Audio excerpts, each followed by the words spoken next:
аз дур садое ба гӯш мерасад, оҳанги зарбро дорад. зарбҳо дар шахо бо сурат бархӯрда водиро сару зер мешавад. ин ҳангомаро гӯсфандони Марко Поло барпо карданд.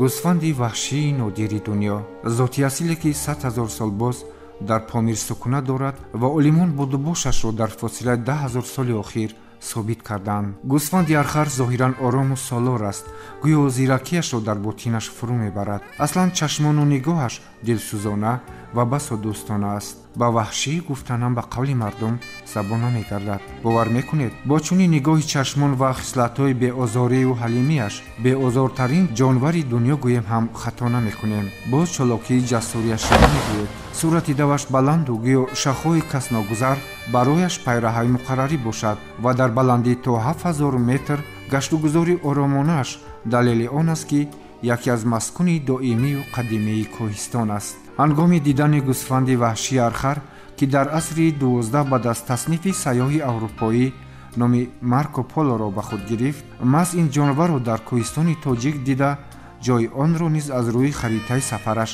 таъин намудааст. Марко Поло ба гӯсфанди дигаре аз рӯи ҳама нишондоди сохти бадан монанду монанд аст. шумо пай бурдед ки манзур зоти гӯсфанди ҳисорӣ мебошад.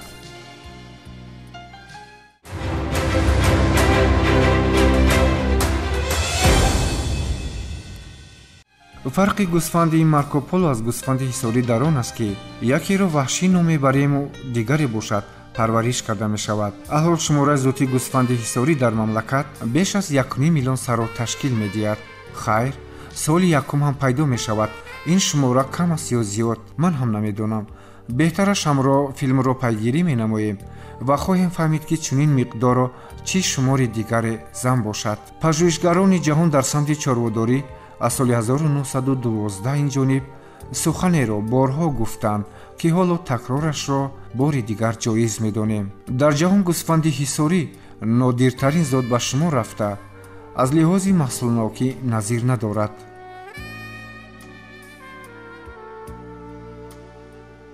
шаҳри Москва, соли 1912. намоишгоҳи гӯсфандони Авросиё. ҳар зоте бо хосияти худ олимону чорводоронро мафтун мегардонад. ровии саҳна эълон мекунад: зоти гӯсфанди ҳисорӣ, вазнаш зиёд аз 200 килограмм, вазнафзункунияш фақат дар 3 моҳ баробар ба 40 килограмм, серҳаракату дарозияш беш аз 2 метр, толоро ғулғула фаро мегирад. садои дастгоҳҳои суратгирӣ ва шавқонаҳон баланд гардида, бо садои ровӣ канда канда ба гӯш мерасад. зоти гӯсфанди ҳисорӣ қариб 1000 сол пеш бо усули селексияи халқӣ аз гӯсфанди ваҳшии Марко Поло ба вуҷуд омада, ин вазнро дар чарогоҳ то 2 сол ба худ мегирад. ин дафъа толор то дер ба худ омада натавонист. фақат ҷоҷои суханони Помир ва Марко Поло ва ҳисориро шунидан мумкин буду халос. ин лаҳзаҳои издиҳоми намоишро олими машҳури соҳаб тақрибан 40 сол пеш аз пажӯҳишгарони русу аврупо борҳо шунидаву худ низ дар мавзӯи мазкур барои эътирофи зоди гӯсфанди ҳисорӣ тамоми умр кор кардааст.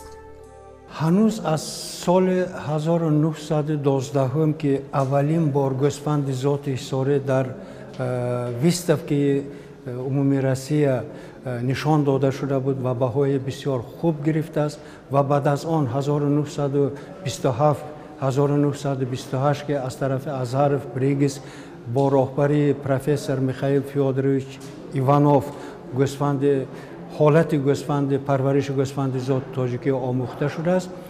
гӯсфанди зоти тоҷикӣ ҳамавақт дар зери назари олимони ҷумҳурии Тоҷикистон аст. омӯзиши зоти мазкур солҳои баъдӣ нишон дод, ки гӯсфанди ҳисорӣ аз лиҳози биологӣ масунияти баланди хуҷайравиро доро буда, маҳз омили мазкур ин зотро дар тӯли садсолаҳо устувор нигоҳ дошт. гӯсфанди зоти ҳисорӣ ҳамчунон бо усули халқӣ бароварда бошадам аз рӯи вазни зинда ва баромади гӯшти равғанаш дар ҷаҳон якумин ҷоро ишғол менамояд. ҳоло дигар гӯсфанд пайдо нашудааст ки аз рӯи ин нишондод гӯсфанди ҳисория гузашта тавонад. мавзӯи мазкур дар ҳамоиши байналмилалии илмию амалӣ ки бо иштироки намояндагони парлумони кишвар, олимони пажӯҳишгоҳҳои илмӣ тадқиқотӣ, академияи илмҳои кишоварзии Тоҷикистон ва дигар сохтори марбута бо тариқи маҷозӣ бо олимони маъруфи соҳа аз кишварҳои Украина, Россия, Беларусия, Қазоқистон, Қирғизистон ва Узбекистон дар Институти чорводорӣ ва чарогоҳ ба таври мукаммал баррасӣ гардид. хоҳишмандони зоти ҳисорӣ хеле зиёданд, зеро гӯсфандест ки маҳз ба парвариши тарзи чарогоҳӣ мутобиқ мебошад. ҳарчанд шароити кӯҳиро меписандад, вале дар даштҳо низ сарфи назар аз шароити иқлим тобовар мебошад. гӯсфанди ҳисорӣ агар аз таърихи аввалаш гирем, ин селексияи халқӣ мебошад. вақте ки олимони тоҷик дарк карданд ки ин зот беҳтарин зот дар тамоми ҷаҳон мебошад, дар ҳамин ҷода аз солҳои 27 сар карда олимони мо ба ҳамин кор машғул шуданд. имрӯз мо ба дастовардҳои бениҳоят чӣ гӯем беназир расидем. оё имкони бо тариқи пешниҳоди нутфа содироти онро ба роҳ мондан мумкин аст? имрӯз ҳамин зоти ҳисории мо дар Канада, дар Туркия, Хитой, Украина бисёр таваҷҷӯҳи зиёд доранд. хусусан дар Канада мехоҳам ки барои сермаҳсул гардондан ҳозир барои пашм таваҷҷӯҳи зиёд нест. ҳамин гӯсфанди ҳисорӣ як хосияти хуби дига дорад. вақте ки вазни афзунӣ дар гӯсфанди ҳисорӣ пайдо мешавад, ҳамин худ ба худ пашми гӯсфанди ҳисорӣ мерезад. мо метавонем дар як сол то 10,000, 15,000, 20,000 нутфа тайёр кунем. имрӯз дар Тоҷикистон 5 миллион сар гӯсфанд парвариш карда мешавад, ки амаги 1 миллион сари он зоти гӯсфанди ҳисорӣ мебошад. пас барои хушзод кардани саршумории боқимонда чӣ бояд кард? хулосаҳои илмӣ хеле зиёданд, вале амалӣ кардани он масъалаи дигар аст. беҳтараш мутахассис роҳи ба ҳама дастраси онро пешниҳод мекунад. ҳамин чорвои камзод гӯем, каммаҳсула агар ҳамун хушхорбароша агар ахта карда, мо метавонем дар як муддати кӯтоҳ тамоми ҳамин ҷумҳурии Тоҷикистонро ба ҳамин зоти сермаҳсул таъмин кунем. дар сурати амалӣ гаштани пешниҳоди мазкур, самаранокии самти гӯсфандпарварӣ дар ҷумҳурӣ як маротиб афзуда, истеҳсоли гӯшти гӯсфанд низ зиёд мешавад. аз ҳама муҳим, зоти гӯсфанди ҳисорӣ хосияти нодири дигаре дорад, ки дигар ягон чорвои дигар надорад. бо ҳисоби миёна дар чарогоҳҳои сермарғзори тобистона аз 4,5 килограмм ғизо вазнафзункунияш ба 1 килограмм баробар мебошад. гӯсфандони зоти ҳисорӣ асосан 7-8 сол умри, яъне ки такрористеҳсолкунӣ доранд. яъне ки аз гӯсфанди ҳисорӣ дар натиҷаи такрористеҳсолкунӣ то 7-8 баррара гирифтан мумкин аст. ва баъди 7-8 барра вай аллакай яъне ки соқит карда мешавад аз рамаи асосӣ ва ба гӯшт борида мешавад. баробари ин наслҳое ки аз гӯсфандони ҳисорӣ таваллуд мешаванд, онҳо дар вақти таваллуд ҳисоби миёнаи онҳо 4-4,5 кило ва ҳисоби пеши онҳо то 5-5,5 кило вазни зинда дорад. ва асосан гӯсфанди ҳисорӣ чарогоҳҳоро нағз истифода мекунад ва дар вақти чарогоҳ истифода намудан, мана дар вақти таваллуд агар 4,5-5 кило таваллуд шавад ва ҳангоми баҳор рафтан ба чарогоҳ, дар 3 моҳе ки чарогоҳи тобистонаро ин гӯсфандон истифода мекунанд, вазни зиндаи онҳо аз модабароҳои онҳо то 42-45 килограмм ва бароҳои нари онҳо қушқорбарҳои гӯсфандони ҳисорӣ то 50-55 қариб 60 кило вазни зинда ба вуҷуд меоранд. ки ин яке аз хусусиятҳои хоси асосии гӯсфанди ҳисорист, ки чарогоҳҳои баландкӯҳро он нағз истифода мебарад ва маҳсулнокии худро яъне ки пурра мекунад. бинобар ҳамин сабаб гӯсфанди ҳисорӣ яке аз гӯсфандони умумӣ аст, чӣ дар водиҳо, чӣ дар баландҳо, чӣ дар баландкӯҳҳои баландии 3,500 километр, яъне озод гашту гузор мекунад ва маҳсулнокии худро нигоҳ медорад. таскин гирифтем ки гурӯҳҳои селексионии ҷудо кунем, ки боз беҳтаринҳоро ҷудо карда хусусиятҳои ирсии зотро бақувват кунем ва дар оянда амнияти озуқавории кишварро мо таъмин намоем. дар баробари афзун кардани саршумори зоти мазкур нигоҳдории махзани табиии он чун зоти асил низ муҳим мебошад. бояд сохти хуҷайрагӣ ва хуни зоти гӯсфанди ҳисорӣ ҳифз карда шавад. мо медонем ки агар архар дар табиати тоҷикистон 10 000 сол пеш вуҷуд дошта бошад, гӯсфанди зоти ҳисорӣ тақрибан 10 асрро дар бар мегирад ва умумияти ирсии ягона доранд. ҳарчанд тасдиқи илмии он вақт мехоҳад, вале мушоҳида аз ҷараёни селексияи халқӣ чунин воқеиятро инкор насохта, балки аз рӯи умумияти сохти бадан, вазну хислат мушобиҳи якдигаранд, ҳам аҷибу ҳам умумияти беандоза. ҳарду ҳам дар ҷаҳон шӯҳрат доранд аз рӯи сохти биологии анқариб яхела ва ҳардуам дар мавқеи худ Тоҷикистонро экосистемаи нодири моро муаррифӣ менамоянд. Я могу только приветствовать такой интерес. маҳз барои тақвияти генетикии зоти мазкур олимони тоҷик корҳои зиёдеро амалӣ гардонида истодаанд, ки мақсад дар баробари нигоҳдории нишондоди зоти мазкур боз ҳам беҳтар кардани сохти хуҷайравии он барои садсолаҳои дигар аст. новобаста ба он ки дар самти гӯсфанди ҳисорӣ яъне ки дорагакунии онҳо, гибридизатсияи онҳо бо гӯсфанди архара романовский баро монда шудааст, мо тасмим гирифтем олимои институти чородорӣ ки дар оянда боз балои баланд бардоштани маҳсулнокии ин гӯсфанди зоти нодири ҷумҳурии Тоҷикистон ва беҳтар кардани маҳсулнокии он, баланд бардоштани гӯштнокии он ва рафт гашту гузори он дар кӯҳҳои баландкӯҳ баландтар аз 3500 метр ҳам бояд ки вай гашту гузор кунад ва алафҳои чарогоҳҳои баландкӯҳиро пурра истифода кунад. дорагакунии онҳоро мо дар солҳои наздик баро мондаем, аз ҷумла боз архара ҳисорӣ, яъне ки аз нутфаи архар истифода карда имрӯзҳо гӯсфандони зоти ҳисориро бордорӣ карда истодем.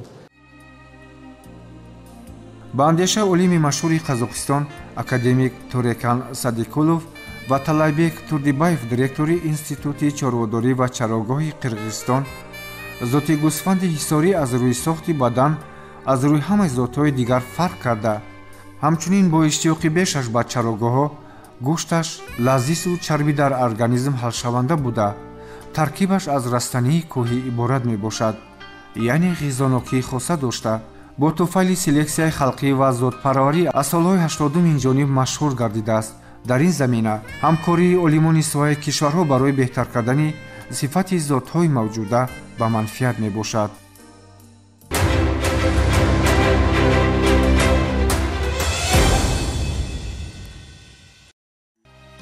олимони тоҷик дар он назаранд ки дар сурати натиҷаовар гардидани корҳои зотпарварӣ нишондодҳои аз ин ҳам беҳтару умедвор шудан мумкин аст. имрӯз тамоми ҷаҳон ба ҳамин зоти мо таваҷҷӯҳи зиёд доранд барои сермаҳсул кардани зотҳои каммаҳсули худошон. барои ҳамин мо ифтихор дорем ки як гӯсфанди зоти ҳисорӣ то 217 кило вазн зинда дорад. ҳисоб кунед, агар ки мо агар барои як поидани як буқа агар ва воҳиди хӯрокӣ зиёд сарф кунем, ин дар ҳамин табиат худаш ба ҳамин асбоби ҳамин чарогоҳи тобистона ҳамхел вазни мутлақи худашро мегирад. вале мутахассисон дар он назаранд ки аз соли 1912 инҷониб олимони кишварҳои зиёд дар талоши он буданд ки чун гӯсфанди ҳисорӣ зоте ихтироъ намоянд ки боис ба фахри онҳо бошад, вале чунин кор сурат нагирифт. вазъияти сохт ин зот такрорнашаванда боқӣ мондааст. фақат далели он ки олимони тоҷик дар ин самт таҷрибаи кофӣ доранду ба эҳтимоли такрори дастоварди соли 1989 боварӣ доранд, касро ба ҳадде умедвор месозад. пеш аз ҳама гибридизатсияи гӯсфандони архара романов гисар аст ки ба роҳ монда шуд ва аз ин гибридизатсия аллакай якчанд наслҳо аз гӯсфандони зоти ҳисории тоҷикӣ ва танкаронӣ, яъне дурагҳои онҳо гирифта шуд ва дурагҳои онҳо дар зери таҳқиқотҳои илмӣ қарор дорад. саршумори сарнасли зоти гӯсфанди ҳисорӣ, гӯсфанди ваҳшии архар сол то сол дар тоҷикистон зиёд мешавад.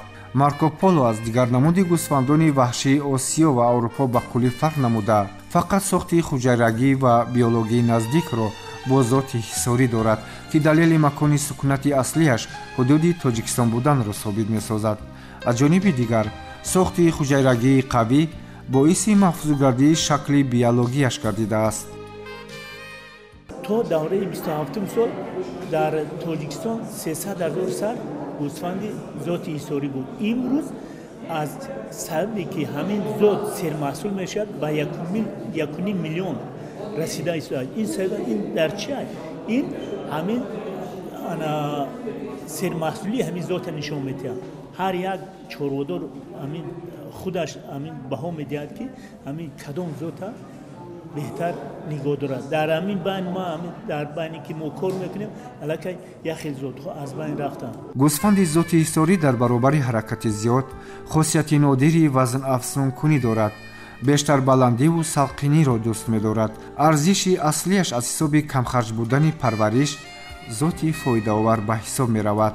иқтидори ирсии худро нигоҳ дошта мансубияти ба гӯсфанди архар мутааллиқ буданро ҳам дар шаклу шамоил ва вазну хислат маҳфуз медорад. аслан омӯзиши гӯсфанди зоти ҳисорӣ ҳамчун зоти нодир аз ҷониби олимони тоҷик лаҳзае қад нагардидаасту далелҳои зиёдеро аз таҷриба ба даст овардаанд, ки маҳз дар шароити озмоишгоҳӣ имконпазир мебошад.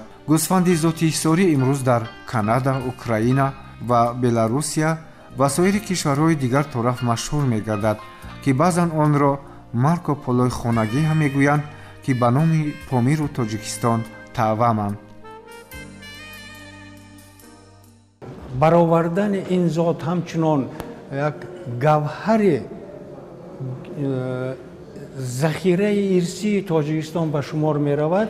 ба ин нигоҳ накарда хоҳишмандон, талабгорон беҳад дар мамлакатҳои Осиёи марказӣ ва берун аз он зиёд ҳастанд, ки бо парвариши гӯсфанди ҳисорӣ машғул бошанд. бояд ҳамаи кишварҳое ки ба парвариши зоти мазкур машғуланд ба ҳуқуқи муаллифии он, ки ба Тоҷикистону олимони тоҷик мансуб аст, эҳтиром дошта бошанд. ин амал дар риояи талаботи ҳуқуқи муаллифӣ дар сатҳи байналмилалӣ мебошад, ки иҷрои он ногузир аст. бозгашти гӯсфанди зоти тоҷикӣ бо номи аслияш дар арсаи ҷаҳонӣ мақоми илми тоҷикро боз ҳам дар сатҳи байналмилалӣ баланд бардошта барои ҳавасмандии бештари зотпарварон замина мегузорад. ворид намудани аз ҷумҳурии Тоҷикистон гӯсфанди зоти ҳисорӣ ё ин ки маводҳои ирсии он, мисол гирем агар нутфаи яхкунонидаи оне ки институти муҳон машғул аст, ин масъаларо муҳон дар ҳамкорӣ бо мутахассисон ва роҳбарияти вазорати кишоварзии ҷумҳурии Тоҷикистон дида баромадани мо дар кор. як қадор камбудиҳо дорем, ки муҳон бояд ин корҳои иҷро намоем, алал хусус ба рестери ҷумҳуриявӣ, рестери ҷаҳонӣ дохил намудани гӯсфанди зоти ҳисорӣ ҳамчунон зот дохил намудани тамоми гӯсфандҳое ё ки чорвое ки дар ҷумҳур парвариш карда мешавад ба сайти умуми ҷаҳонии ташкилоти озуқа ва кишоварзии ҷаҳонӣ ин масъалаҳоро бояд ки муҳон пай дар пай ҳал намоем. айни ҳол 1 миллион сар зоти гӯсфанди ҳисорӣ дар чарогоҳҳои тобистонаи мамлакат парвариш ёфта дар бораи миқдоре ки дар кишварҳои хориҷ мавҷуд аст маълумоти кофӣ дастрас нест, вале ин зотро бо як дидан шинохтан мумкин аст. дар сурати расонидани шумораи он ба 4 миллион сар дар даҳсолаи наздик ва содироти 3-1 он ҳамчун зоти нодир манфиати хеле зиёд дорад. маблағи кам ҳам не, фурӯши 1 миллион сари он тақрибан ба 3 миллиард сомонӣ баробар хоҳад шуд. зоти нави гӯсфанди шаҳринавӣ ки аз лиҳози ирсӣ идомаи архару зоти ҳисорӣ аст, бояд гаронвазну серҳаракат ва дар баландиҳои то 7000 метр тобовар бошад. агар аз асрҳои 7 то 14 раванди табиӣ ба муҳити хонагӣ мутобиқ гардидани гӯсфанди ҳисорӣ аз Марко Поло бошад, ҳоло баръакс олимон бо офаридани зоти нав ба инобат гирифтани шакли баръакси онро ҳам ба ҳисоб гирифтанд. яъне рӯзе дар паҳлӯи Марко Поло зоти гӯсфанди шаҳри навиро дидан мумкин аст. пайгирии мову шумо аз ояндаи боз ҳам шӯҳратёри ин зоти камназир моро хушбин месозад, ки нақшаҳои олимони тоҷик амалӣ мегарданд.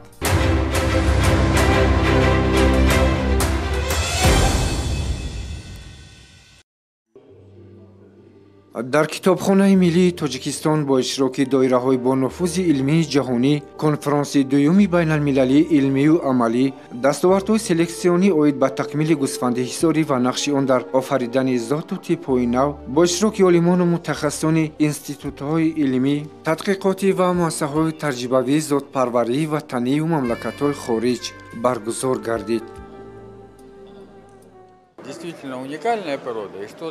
воқеан ҳам зоти гӯсфанди тоҷикии ҳисорӣ дар ҷаҳон назир надорад. ин зот дар Қазоқистон хеле машҳур буда бо ҳамин ном муаррифӣ гардидааст. вазни зиндаи он ки то 200 килограмм мерасад ва аз лиҳози парвариш фоидаи калони иқтисодӣ дорад, дастоварди илми тоҷик мебошад, зеро дар ин замина ҳамкасбони мо аз Тоҷикистон боз ду нави зоти гӯсфандиро офаридаву ҳамчун зоти тоҷикии гӯсфанди ҳисорӣ то рафъ маълуму парвариши он роиҷ мегардад. гуфтаниам ки зоти гӯсфанди ҳисорӣ яке аз зоти машҳур дар ҷаҳон ба ҳисоб меравад.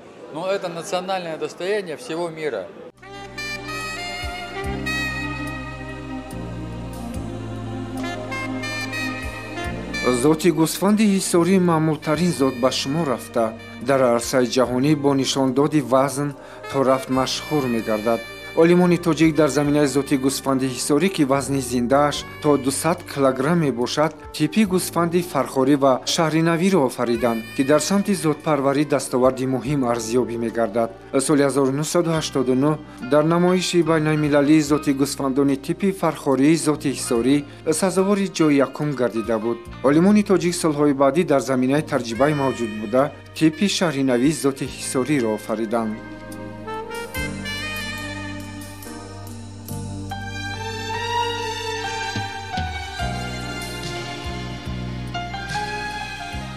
номи гӯсфанди ҳисорӣ яъне ки аз худи яъне аз номаш аллакай маълум аст ки гӯсфанди зоти ҳисорӣ яъне ки зотгоҳи ин гӯсфанд ҷои тавлидаш, ҷои афзоишаш, ҷои парваришаш аз замонҳои хеле қадим яъне то асрҳои 6 ва 8 баъзе маълумотҳо ҳаст ки ин минтақаи ҳисор аст ва Тоҷикистони мо ҳаст.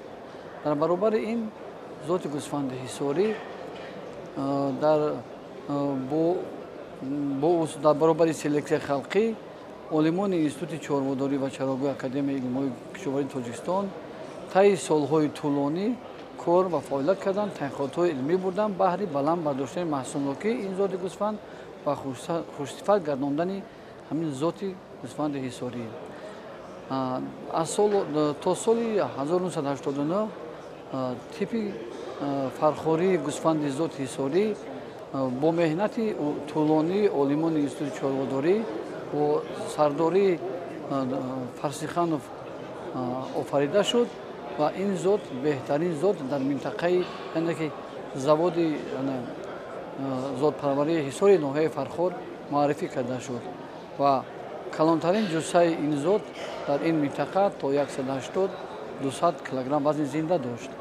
ва дар борбари ин барои такмил додани хусусиятҳои ирисии ин зот олимони институти чорводорӣ ва чарогоҳ аз солҳои 1986 сар карда то соли 2020 мувофиқи нақшаи таҳқиқотҳои илмӣ пешниҳод шуда таҳқиқотҳои илмиро дар ин самт дар дигар минтақа дар минтақаи худи ҳисор ноҳияҳои шаҳри нав, Турсунзода, Ваҳдат, Марзоб ва то ноҳияи яъне ки Файзобод таҳқиқотҳои илмӣ дар ин самт бурда шуд ва билохир мана дар ҳамин соли 2023 15 апрели соли 2023 типи шаҳринавии гӯсфанди зоти ҳисорӣ офарида шуд, яъне ба вуҷуд оварда шуд. محض در زمینه ذات گوسفند حصاری آفریدن باز دو نوع دیگری گوسفند تیپ فرخوری و شهرنوی ذات گوسفند حصاری ادامه کارهای ذات‌پروری و حمایت حقوق مؤلفی ذات حصاری نه فقط در مملکت بلکه در عرصه جهانی میباشد. این تیپ فرقیتش از تیپ فرخوری در آن است که نسبت تیپ فرخوری جوسه‌اش مایده‌تر است، چون که سر اولاد تیپ فرخوری تیپ شهرنوی از تیپ فرخوری گرفته شده است و از سر اولاد قشقورهای سر اولاد این تیپ فرخوری وقتی در منطقه شهر نو حصار تحقیقات علمی برده شدند با سه اولاد یعنی در سه مرحله تحقیقات علمی برده شدند و از سه قشقوری نسل دهنده خوبی سر اولاد آنها گوسفند قشقور نسل دهنده ذات فرخوری بود استفاده شدند که با زودرسی خود با سرپشمی خود و با سرنسلی خود از تیپ فرخوری فرقیت دارد. یعنی که این تیپ آفریده شده هم سرنسل است، یعنی از 100 سر میش 108 تا 112 سر بالا گرفته می شود. در برابر این مدگوسفندهای این تیپ یعنی تیپ شهرنوی در برابر وزن زنده یعنی محصولنوکی بلند خود که تو حساب میانه اگر مدگوسفندا رو گیریم 65-70 کیلوگرم وزن زنده دارند، سرپشمی ملایم خوب دارد که در سالهای قبلی پشم هم یکی از محصولات‌های پرقیمت صحابه حساب میرفت و کارکرد میشد و خریداری کرده میشد. در برابر این تیپ شهرنوی یعنی که از اولاد یکم سمت این اولاد یعنی که با زودرسی خود یعنی که زودرس بود و سرگوش بود، روغن دنبای و کمتر بود. دنبای این نمود گوسفندان و بالا یعنی کشیده شده بود، پتیان تو فرخم ورسون میگن و بشکه ابرازنی است شکلی یعنی دور شکل رو دارد و قدی بلند دارد، لیکن نه اونقدر دراز است، بلندی خوب دارد و دنبه با بالا کشیده شده است که با این علامت ها گوسفند تیپ شهرنوی از تیپ فرخوری فرقیتش در همین است.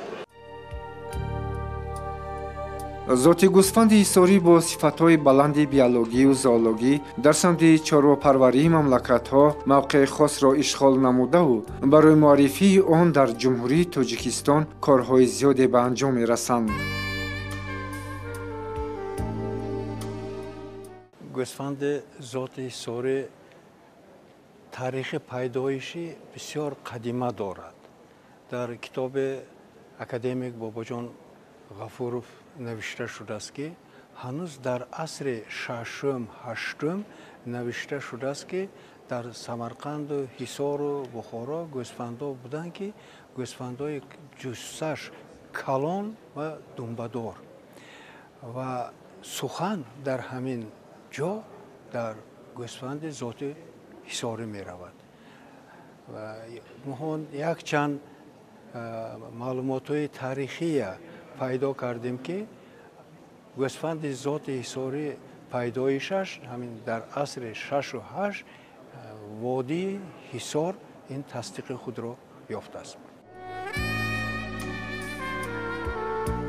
در کنفرانسی بین المللی دستاوردهای سلکسیونی اوید به تکمیل گوسفند حصاری و نقش آن در آفریدن ذات و تیپ‌های نو با اشتراک نمایندگان حکومت جمهوری تاجیکستان، مجلس نمایندگان مجلس عالی تاجیکستان، وزارت کشاورزی، اکادمی علم‌های کشاورزی تاجیکستان، خواجگی ذات‌پروری و عالمان از مملکت‌های روسیه، بلاروس، اوکراین، قزاقستان، ازبکستان، کانادا، چین و پاکستان برگزار گردید. اوید به افضلیت‌های پرورش ذات گوسفند حصاری معروضه‌های علمی پیشنهاد نمودند.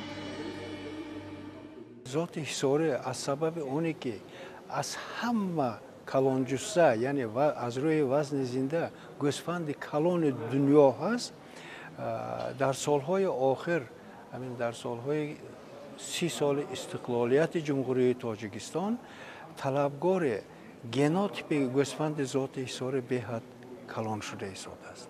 اگر در سالهای شوروی گوسفند ذات حصاری را در تاجیکستان و ازبکستان پرورش میکردند، حاضر باشد در قرغیزستان، قزاقستان، ترکمنستان، روسیه، بلاروسیه، اوکراین، این طرف جنوب و افغانستان، پاکستان در همین قدر اریالش کلان شده برفت که بسیار بحثا پیدا شده ایستاده است. اوید به پیدایش و منصوبیت گوسفند ذات حصاری به کدام دولت. بنابراین سبب نماینده ها اشتراک دارند در تمام دولت هایی که گوسفند ذات حصاری پرورش کرده می شود. در همین جا یک بار معین کنیم تاریخش، پیدایشش، محصول نوکش و سهم گوسفند حصاری نسبت آفریدن ذات‌های نو در مملکت‌های آسیای مرکزی و قزاقستان و این چنین مکمل گردانیدن محصول نوکی گوسفندهای دنبه‌داری که در دیگر کشورها پرورش می‌کند چه سهم گذاشته است.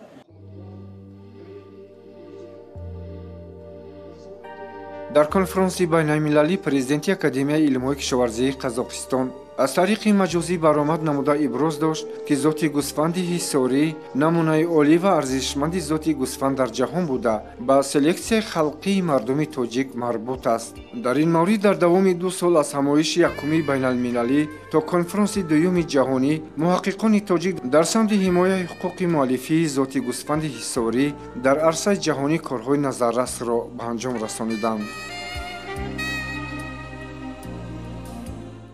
مهان در این کنفرانس همون مؤلفای ذات‌هایی که در قرغیزستان و قزاقستان و ازبکستان آفریده شده است مؤلفه‌شون را تکلیف کردیم که همین با کدام اصول، با کدام جفت‌وکنونی، کدام سال چه خیل ذات تیپ‌ها آفریده شده است و از روی محصول نوکیشون چه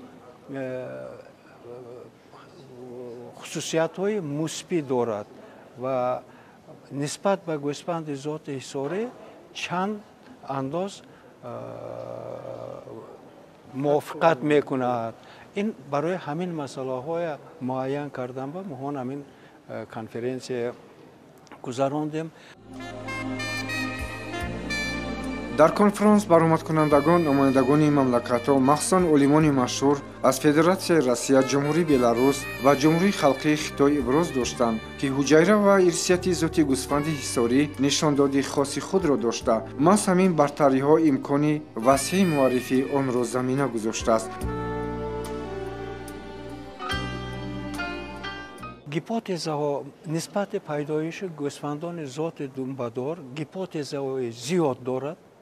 این گیپوتزها میگویند که همون گوسفند دنبه‌دار و علل خصوص گوسفند ذات حصاری از ارگل یا که ارخر پامیری پیدایش شده است. این چیز هست ممکن منصوبیت ارثی وجود دارد، ارخر وجود دارد. مهان همین کارهای آید تصدیق نمودن همین کارها در سال 2017-2021 جفتگانه ارخر پامیر با رمانوی و قوچخورهای نسلی ارخر رمانوی با گوسفند ذات حصاری با مقصد زیاد نمودن گرفتن وزن زنده از ارخر و نسل نوکی زیاد از گوسفند رمانوی کارهای علمی گذراندیم. در اساس کارهای علمی یک نفر رساله دکتری حمایت نمودن و نتیجه هاش من گفتم میتونم که همچنان راهبر همین کارهای علمی گفتم میتوانم که بسیار نتیجه خوب برسیدیم. یعنی ما مقصد داریم که در اساس همین درگه کنانی گیبریت‌های گنوتیپ‌های نو گوسفندان را در تاجیکستان آفریم.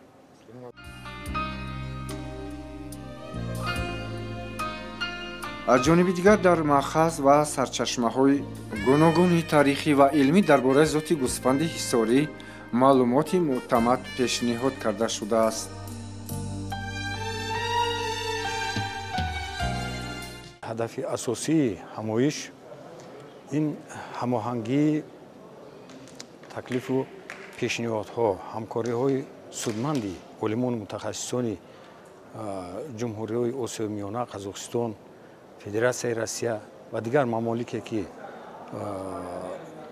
ҳадафи парвариши ин зоти оламшумулро доранд иборат мебошад, чунки тавре ки мо медонем имрӯз дар таъмини яке аз масъалаҳои муҳим, яъне таъмини амнияти озуқаворӣ, саҳми кишоварзӣ бахусус саҳми чорводорӣ хеле муассир аст ва ҳамагонро зарур аст ки ҷиҳати ҳифзу ҳимояи зотҳо, яъне захираҳои ирсии намуд ва зотҳои чорвои кишоварзӣ бояд ки тадбирандешӣ намоянд.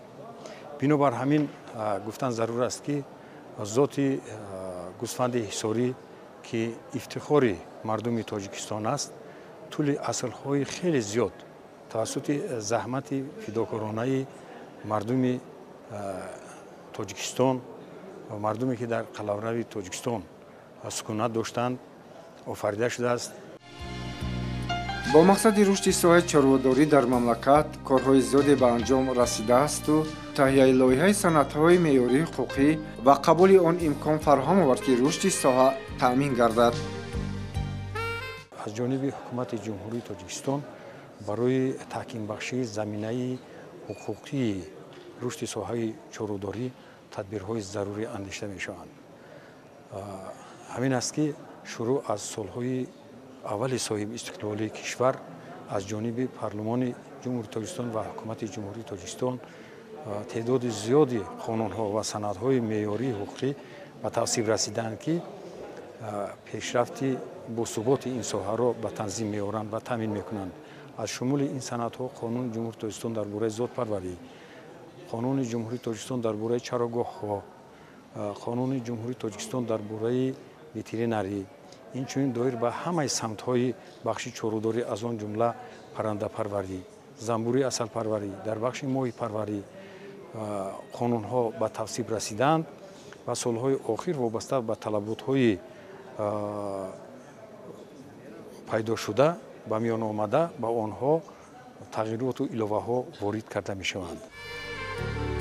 дар конфронсии байналмилалии илмию амалӣ дастовардҳои селексионӣ оид ба такмили гӯсфанди ҳисорӣ ва нақши он дар офаридани зоту типҳои нав олимони тоҷик ва мамлакатҳои хориҷӣ иброз намуданд ки дар заминаи дастовардҳои селексияи халқӣ ва дастовардҳои олимони тоҷик дар самти зотпарварӣ ҳамкориҳо минбаъд тақвият дода мешаванд. гӯсфанди зоти ҳисорӣ таърихи қадима дошта. пайдоиши ин ба асрҳои 6-8 рост меояд, яъне дар давраи ҳокимронии давлати тоҳириён ин гӯсфанд ба вуҷуд омада, сарчашма мегирад аз ин гӯсфанд ва ба тариқи селексияи халқӣ аз тарафи мардуми тоҷик офарида шудааст. ин гӯсфанд дорои ҷусаи бузург мебошад, вазни зиндаи калон дорад, қадди калон дорад ва бо ҷусаи бузург бо қомати баланди худ дар байни гӯсфандони думбадори ҷаҳон ҳамто надорад, яъне калонтарин гӯсфанди ҷаҳон байни гӯсфандони зоти думбадор ба ҳисоб меравад. дар заводҳои зотпарварии мо қушқорҳои ин зот аз 135 то 145 килограмм вазни зинда доранд, аз они баъзе беҳтаринҳояшон то 190-212 килограмм вазн доранд. гӯсфанди зоти ҳисорӣ дорои маҳсулоти баланди ширнокӣ мебошад, яъне дар 2 моҳи аввали ширдиҳӣ ин гӯсфанд метавонад дар 1 моҳ то 105-120 литр шир диҳад, ки ин барои афзоиши минбаъдаи баъраҳо бениҳоят зарур аст. аз ҳамин аст ки баъраҳои гӯсфанди ҳисорӣ дар думоҳагӣ ба вазни 18-25 килограмм мерасанд, ки озодона метавонанд дар чарогоҳҳои кӯҳии мо дар баландкӯҳҳо ки то масофаи 4000 метр аз сатҳи баҳр ҷой гиранд, метавонанд ин баъраҳо озодона ҳаракат карда ба чаро бароварда шаванд. гӯсфанди зоти ҳисорӣ хусусияти биологии гӯсфанди зоти ҳисорӣ аз он иборат аст ки ин гӯсфанд зудрас мебошад, яъне бо хӯроки ками чарогоҳҳо, бо алафҳои ками чарогоҳҳо ин мутобиқ аст ва бо дар чарогоҳҳои мавсимии мо зуд афзоиш ёфта ба дараҷаи муайяни вазн мерасад. яъне баъраҳое ки ҳамин сол таваллуд мешаванд, ҳангоми аз модар ҷудо кардан дар 4-5 моҳагӣ аллакай ба 50-55 килограмм вазн мегиранд ва баъди дар чарогоҳҳои тобистона парвариш кардани ин баъраҳо мо метавонем инҳоро ҳамчун маҳсулоти гӯштӣ истифода барем, яъне ба гӯшт супорем ё ба бозор бурда фурӯшем.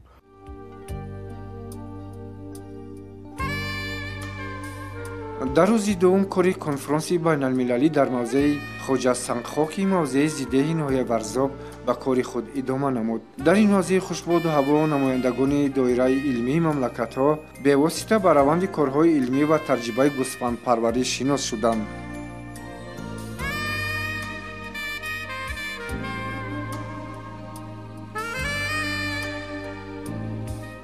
вақте ки талабот нисбати гӯшти гӯсфанд зиёдтар шуд, аз равған дида олимон самти парвариши ин гӯсфандро дигар карда, яъне гӯшнокии ин гӯсфандро зиёд намуданд ва корҳои илмии амалиро барои офаридани типи дигари дохили зотии ҳамин гӯсфанд, яъне типи шаҳринавии гӯсфандони зоти ҳисорӣ ба роҳ монда, ки ин тип бо 3 авлод бунёд карда шуд.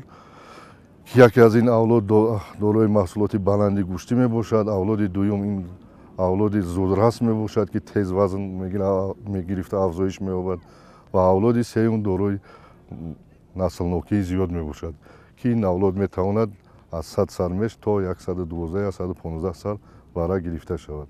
дар рафти омӯзиши корҳои илмии селексионӣ бо гӯсфандони зоти ҳисорӣ аз давраи таваллуд сар шуда, олимон барои омӯзиши вазни зиндаи бараҳои навзод аз бараҳои навзод сар карда омӯзиш мекунанд, яъне ҳангоми таваллуд бараҳо вазни зиндаашон омӯхта мешаванд ва баъдан ба ченакҳои тану туши бараҳо гирифта мешавад ва ба ин баҳогузорӣ карда шуда ба гурӯҳҳо ҷудо карда мешаванд ва он бараҳое ки ба талаботро қонеъ намекунанд аз рамаҳо сакат карда мешаванд ва бараҳое ки вазни зиёда доранд инҳо барои тармими баъдинаи рама пешниҳод карда мешаванд ва баъдан баҳогузорӣ ба гӯсфандони зоти ҳисорӣ дар 4 моҳагӣ ҳангоми аз модар ҷудо кардан баҳогузорӣ карда мешавад ва охирон баҳогузорӣ ба гӯсфандони зоти ҳисорӣ дар 18 моҳагӣ гузошта мешавад ва ҳангоми 18 моҳагӣ гузошта шудан баҳодиҳии охирон гузаронида шуда мувофиқи баҳогузорӣ карда шуда ба классҳо ҷудо карда мешаванд, яъне ба класси элита, якум класс ва класси деюм.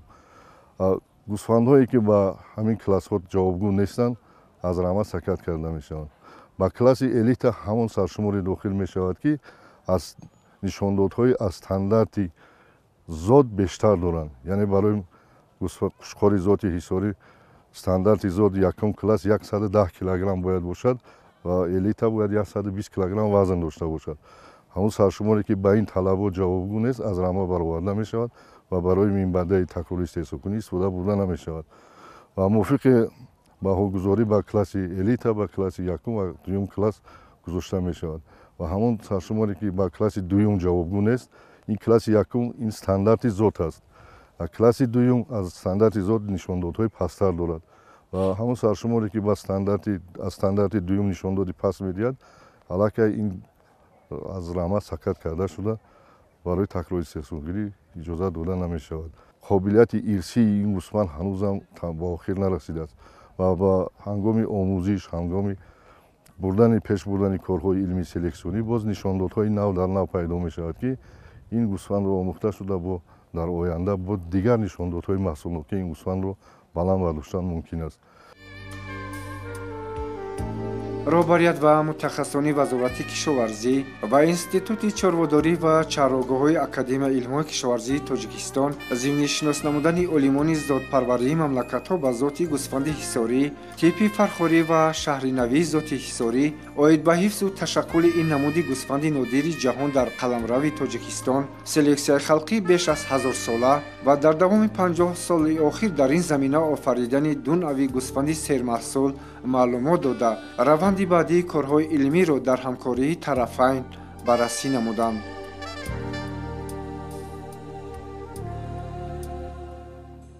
барои мукаммал гардондани хусусиятҳои ирсию маҳсулнокии гӯсфандони зоти ҳисорӣ аз тарафи олимон, аз тарафи мутахассисони соҳа корҳои зиёди илмии амалӣ пеш бурда мешавад, ки маҳсулнокӣ ва саршумори ин гӯсфандон зиёд карда мешаванд. мана чуноне гуфтем типи шаҳринавии ин гӯсфанд офарида шудааст, ки дорои маҳсулнокии баланди гӯштӣ мебошад ва ҳоло олимон, мутахассисон кӯшиш карда истоданд, ки аз қушқорҳои типи шаҳринавӣ истифода бурда рамаҳое ки чи дар дасти хоҷагиҳо ҳастанд, чи дар дасти шахсони алоҳида ҳастанд, хушзод гардонида ба ҳамин восита маҳсулнокӣ ва сифати зоти чорвои мавҷуд бударо дар ҷумҳурӣ боз зиёда гардонанд. чуноне ки медонем дар ҷумҳурии мо 1 млн 700 000 сар гӯсфанди зоти ҳисорӣ мавҷуд аст ки ин гӯсфанд метавонад ҷавҳари зот ба ҳисоб меравад ва дар оянда метавонад ки барои хушзод гардонидани чи саршуморӣ дар хоҷагиҳо буда ва чи дар дасти аҳолӣ буда як заминаи хуб гузорад. олимони мамлакатҳои хориҷӣ аз афзалияти типи шаҳринавии гӯсфанди зоти ҳисорӣ ба ваҷд омада ба мактаби зотпарварии тоҷик ки дар сатҳи ҷаҳонӣ номи академик ғулом алиев хеле машҳур мебошад баҳои баланд доданд.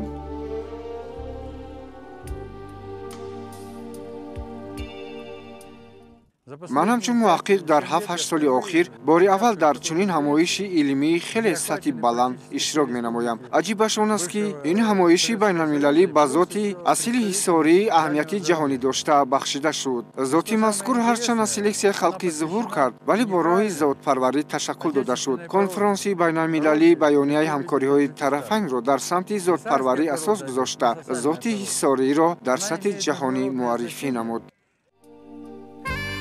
типи шаҳринавии зоти ҳисорӣ натиҷаи корҳои селексионии тӯлонии олимону мутахассисони соҳаи гӯсфандпарварии мамлакат буда ба шароити минтақаҳои баландкӯҳи тоҷикистон мутобиқ гардиданд.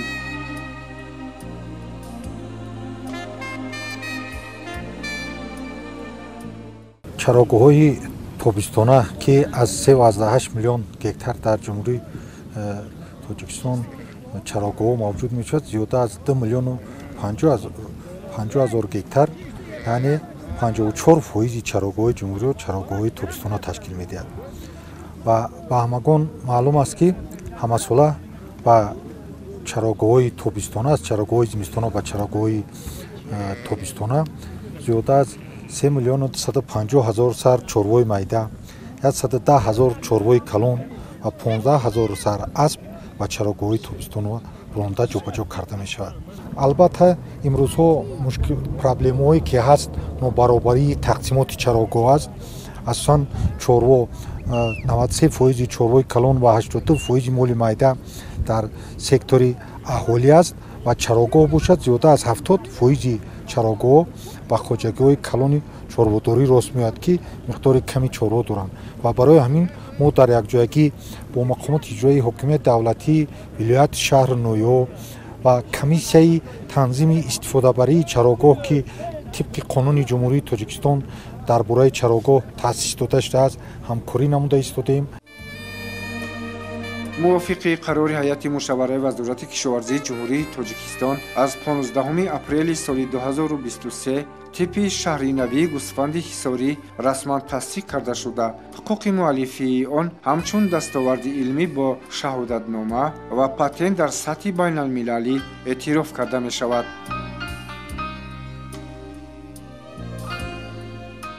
тамоми мутахассисони соҳаи чорводорӣ дар самти гӯсфанди ҳисорӣ бо корҳои илмӣ номзадӣ ва корҳои илмии докторӣ бурда имрӯз қариб 6 доктори илм ва зиёда аз 22 нафар номзадҳои илм фақат бо корҳои илмии зоти гӯсфанди ҳисорӣ бурда истоданд ва дар тамоми қаламрави ҷумҳурии тоҷикистон мутахассисон кӯшиш мекунанд ки хусусиятҳои ирсии зотӣ ва маҳсулнокии зоти мазкурро нигоҳ доранд, чунки дар ҷаҳон аз гӯсфанди ҳисорӣ дида калонҷустатарин гӯсфанд мавҷуд нест. зоти гӯсфанди ҳисорӣ ҳам мана мақоми байналмиллии ҷаҳониро гирифт.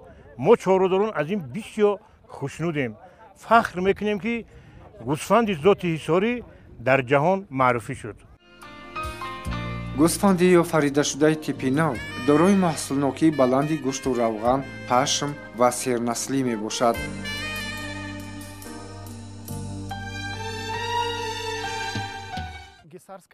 ман ба ин ҳамоиши байналмилалӣ аз Канада ба Тоҷикистон омадам. Дар хоҷагии хурди ман 120 сар зоти чорвои ҳисориро парвариш менамоям. Зоти ҳисорӣ афзалият ва дурнамои хеле бузург дорад. Ин зот беҳтарин аст. бубинед, ҳаракати мавзуну чусту чолок дошта худро дарҳол дар дилхоҳи иқлим мувофиқ месозад. Сернаслу шири хуб медиҳад. гӯшти ниҳоят бомаза дорад ва дар наслдиҳӣ бошад ҳамто надорад ва аз 2 то 3 бара дода метавонад. дар рамаи зоти ҳисорие ки ман парвариш мекунам, дар вақти бордоршавӣ ҷанини зоти гӯсфанди ҳисориро омӯхтем ва дидем ки дар ҷанини он ҳатто метавонад то 5 бара инкишоф ёбад. ва мо ба чунин бовар омадем ки дар ҳуҷайраҳои табиат чунин хосият нофтааст. аз ин рӯ зоти ҳисорӣ бебаҳо мебошаду ифтихори миллати тоҷик ба шумор меравад. дар конфронси якуми байналмилалии моҳи июли соли 2021 ман аз тариқи маҷозӣ хеле муфассал дар бораи зоти гӯсфанди ҳисорӣ баромад намуда будам ва хеле шоду ифтихормандам ки дар конфронси дуюми байналмилалӣ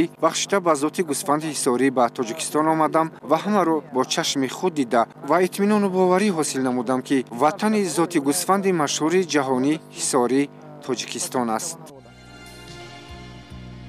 дар хоҷагиҳои зотпарварӣ вазни зиндаи нарина 135 килограмм, мешҳо 75-78, бараҳо ҳангоми таваллуд 5-8 килограммро ташкил медиҳад. тадқиқотҳои бисёрсолаи озмоишӣ нишон доданд ки вазни типи мазкур дар синни 4-4-нимоҳагӣ мутаносибан 40-50 килограмм, дар 1-1/2-солагӣ бошад то 75-80 килограмм мерасад. вазнаафзункунии типи шаҳринавии зоти гӯсфанди ҳисорӣ ҳангоми парвариш дар чарогоҳҳои тобистона ба 250-300 грамм мерасад. ҳамчунин баромади гӯшти тоза то 60%-ро ташкил дода бо иловаи равған 75-80 килограммро ташкил медиҳад. наслнокӣ бошад ба 100 сармеш аз 105 то 112 сар бара мебошад. ҳамин тариқ типи шаҳринавии гӯсфанди зоти ҳисорӣ дар шароити ҷумҳурии Тоҷикистон заминаи боэътимод ва ҷавҳари селексионӣ барои рушди минбаъдаи соҳаи гӯсфандпарварӣ ба ҳисоб меравад.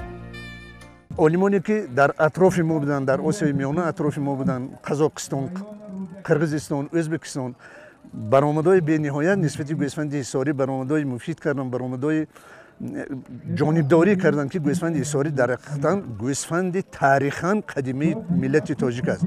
ва онҳо ҳатто гуфтанд ки тамоми зотҳое ки дар қазоқистон, дар қирғизистон, дар тошкент офарида шуд, асосаш гӯсфанди ҳисорӣ аст. дар асоси истифода бурдани қушқорҳои зоти ҳисорӣ ва ё дар ватанашон зотҳои худашон офариданд. ҳамашон ин ба қоил шуданд, ин ба рӯйрост чӣ карданд ки асоси зотҳои мо зоти ҳисорӣ гуфтанд. бинед ки зоти ҳисорӣ ба ғайр аз он ки ба шароит мутобиқ аст, ба ғайр аз он ки гӯсфанди нисбат бинед имрӯз қариб ки аксарият хоҷигои шахсӣ муаррифӣ карданд, хоҷигои фермерӣ муаррифӣ карданд. бинед агар як хоҷагии фермерӣ имрӯз агар 1000 та гӯсфанд дошта бошад, ин барои хоҷагии фермерӣ кифоя аст, басанда аст ки сатҳи зиндагиаша даҳҳо садҳо маротиба зиёд кунад. ва имрӯз ман фикр мекунам ки ягона гӯсфанде ки моя сатҳи зиндагии моя баланд мекунаду моя иқтисодиётмо хуб мекунад гӯсфанди ҳисорист ва наслнокешам хуб. бинед ки ҳатто олимо чӣ карданд, олимо муаррифӣ карданд ки дар ҳамон мамлакатҳои осиёи миёнае ки гӯсфанди ҳисория истифода бурдем ва ё гибрид гирифтагӣ, гибридашон нисбати гӯсфанди ҳисорӣ паст, ҳам аз ҷиҳати вазни зинда, ҳам аз ҷиҳати гӯшнокӣ.